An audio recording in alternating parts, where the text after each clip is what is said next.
नमस्कार दोस्तों, मैं अनिरुद्ध कुमार और आज आपको हम सतना जिले के या फिर ये कहें कि चित्रकूट विधानसभा के एक ऐसी हस्ती से मिलवाने जा रहे हैं जो अपने आप में एक प्रेरणा है और एक सीख है। ज्यादा समय न लेते हम सीधे पहुंचते हैं मुद्दे पर और बात करते हैं हम समाज सेवी आदरणीय संजय शुक्ला जी की। नमस्ते सर, सवालों की डायरी में आपको बहुत बहुत स्वागत है।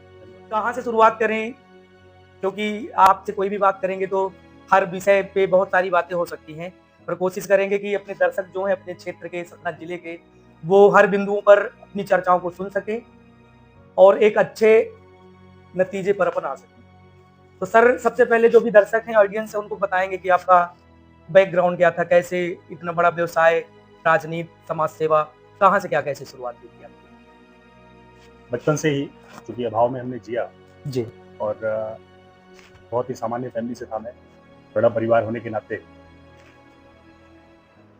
बहुत आर्थिक रूप से स्थिति परिवार की अच्छी नहीं थी। 3 बहनें थी, अकेला भाई था। तो हमारे यहाँ दहेज प्रथा आप लोग ब्राह्मणों में बिल्कुल देखा होगा। तो जितना पैसा एक पिता पढ़ाने में, एजुकेशन में या दूसरी चीजों पे खर्च करता है, उससे ज्यादा दहेज लग जाता था। बिल्कुल।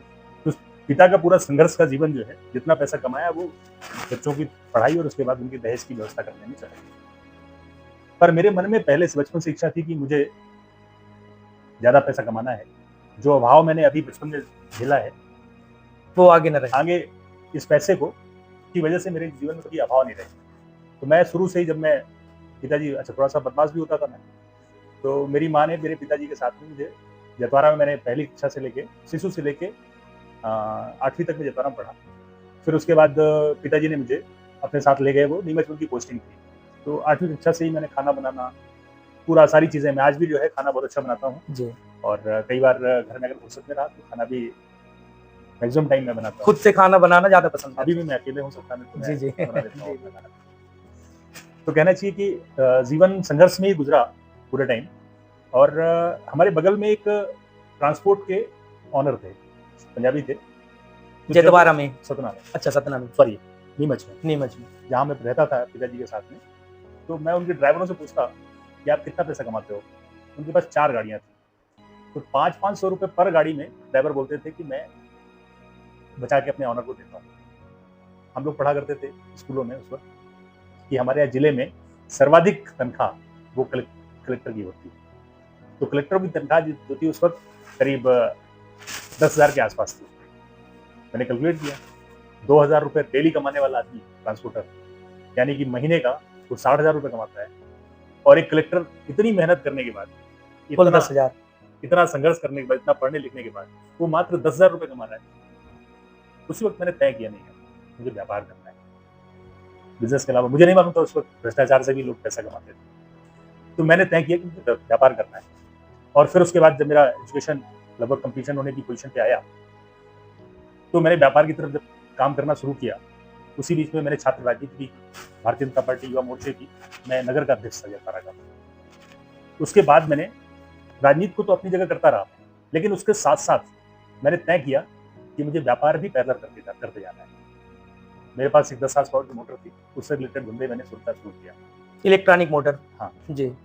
तो उसमें मैंने सबसे पहले तो हमारे यहाँ उस वक्त थ्रेसर का काम शुरू हुआ था। थ्रेसर जो है वो किसानों को, छोटे छोटे थ्रेसर होते थे जिनकी गहाई करने के लिए उनको 2 से 3 दिन, 4 दिन, 5 दिन का टाइम लगता था एक खलिहान को खाली करने में। हम एक बड़ा थ्रेसर खरीदे और उस 10 हार्स पावर की मोटर का उपयोग करते हुए हमने थ्रेसरिंग काम करना शुरू किया। ये पहला व्यापार था मेरा। और उस व्यापार में मैंने 20 से 25 कुंटल लगभग गेहूं इकट्ठा किया। चना भी मिला मुझे कुछ थ्रेसरिंग में। उस 25 कुंटल गेहूं को जब मैं ले आके मार्केट में बेचने गया तो वो 5 रुपए किलो उस वक्त कीमत थी, यानी 12,500 रुपए। कौन से सन की बात है सर? ये 2000 के आसपास की बात है। सन 2000, आज से 26 साल पहले। 2002, 3, 4 के आसपास उस टाइम पे थ्रेसर का, उस वक्त ऑटोमेटिक थ्रेसरों के काम शुरू ही हुए थे मार्केट में। ये उस दौर की बात है। फिर उसके बाद उसको जब हमने देखा तो ये गेहूं तो 12,500 में बिक रहा है, तो हमने उसको ज़्यादा पैसे कमाने के लिए हमने मार्केट में पता किया भाई आटा क्या रेट बिक रहा है। तो पता चला आटा तो 10 रुपये किलो बिक रहा है।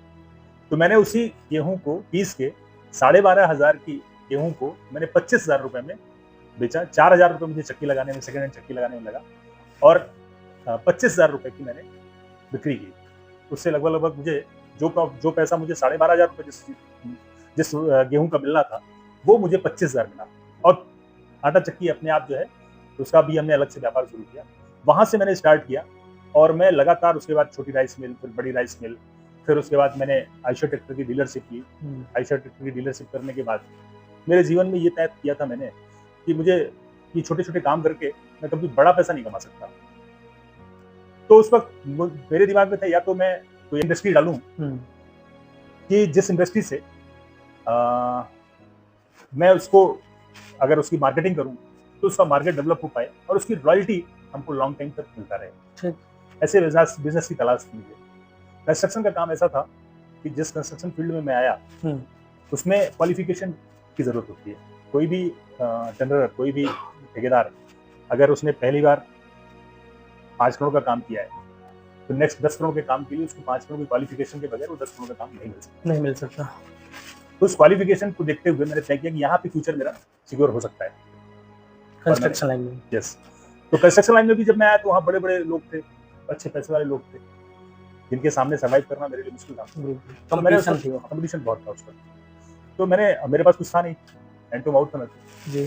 तो मैंने तय किया कि मुझे पुल बना लिया, ब्रिज बना लिया, क्योंकि ब्रिज बहुत कम लोग बनाते हैं। रोड के काम बहुत सब लोग करते हैं, पर पुल नहीं बनाते। नाली नर्मदों के काम सब लोग करते हैं, लेकिन पुलों के काम सब लोग नहीं करते। मैंने तय किया मुझे ब्रिज बनाना है और मैंने ब्रिज बनाना शुरू किया। पहले शुरुआत में छोटे छोटे काम करता रहा, फिर धीरे धीरे करके बड़ा करता गया। दिन प्रतिदिन कंपनी हमारी राइज कर रही है और आज लगभग हम 100 करोड़ के टर्नओवर के आसपास बहुत बढ़िया वर्किंग है हमारी। अभी मुख्तियारगंज में भी जो फ्लाईओवर बन रहा है जी, सतना मुख्तियारगंज। अच्छा, वो आप उसका कंस्ट्रक्शन? हाँ, हमारी कंपनी का।